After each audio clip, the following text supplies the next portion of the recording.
Another day, another basketball stories na naman ang pagkikwentuhan natin.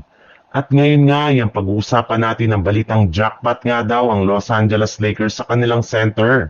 At ang balitang ginagamit pa rin nga daw ng Golden State Warriors ang kanilang small ball rotation.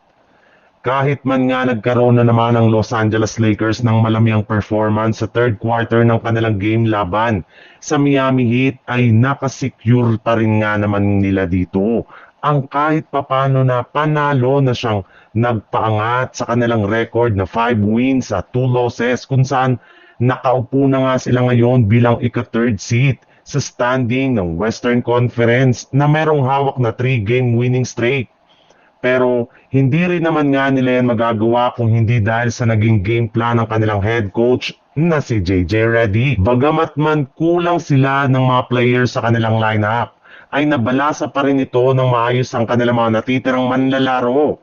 Maliban rin dyan, ay nag-step up rin naman nga dito ang kanilang pinakabagong starting center na si Jackson Hayes na siyang pansamantalang pumalit sa pwesto ni DeAndre Ayton matapos itong magtamo ng injury sa kanyang likod.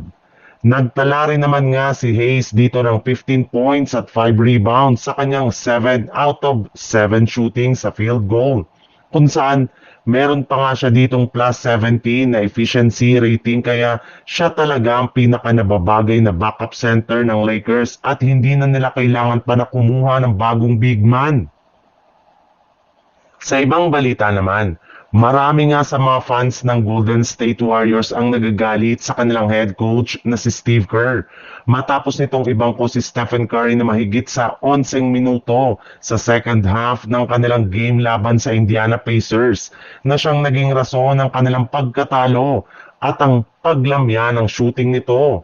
Bukod rin nga dyan ay may ilang mga nagawa pa itong pagkakamali sa kanilang naging laro kagaya na lang ng paggamit ulit niya ng kanilang signature na small ball rotation. Mas pinili pa rin ito na gamitin si Draymond Green bilang kanilang starting center kaysa kay Al Horford na malimit lamang niyang pinaglaro ngayon. In fact, 15 minutes lang naman nga niya itong pinaglaro noong nakaraang araw laban sa Pacers.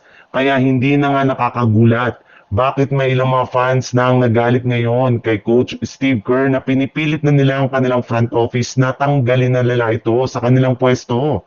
Habang tumatagal nga ay padami ng padami na rin naman nga ang mga ginagawa nitong pagkakamali sa kanilang team.